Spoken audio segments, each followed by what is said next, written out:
થઈ જાવ બસ આમ રાખ હું દેખાઉં છું કોને બરાબર જો બે આમ રાખ દેખાઉં છું નીચે રાખો સૌપ્રથમ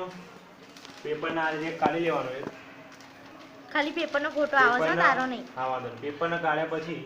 ફોલ્ડ કરવાનું થોડું મોટું ફોલ્ડ કરવાનું 3 ફોલ્ડ કરી નાખવાના જોરથી બોલ થોડું એક પેપરના 3 ફોલ્ડ કરી નાખવાના આ 3 ફોલ્ડ થઈ ગઈ પેપરના બીજું પેપરના 3 ફોલ્ડ કરી નાખવાના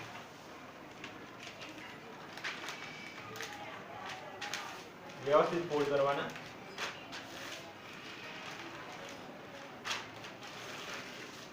આવા પેપરના ફોલ્ડ કર્યા પછી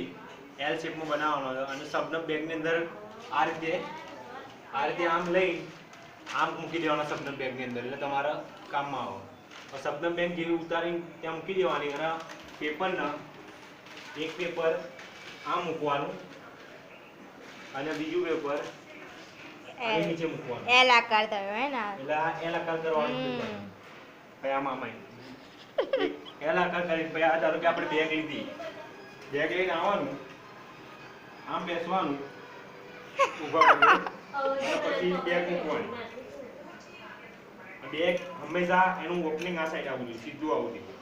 આ બેગ આપણે મૂકી અહીંયા ક્યાંય ટચ ના થવી જોઈએ બેગ આ બેગ ટચ થાય છે પણ બીજા બેગ અહીંયા ક્યાંય ટચ ના થવી જોઈએ પછી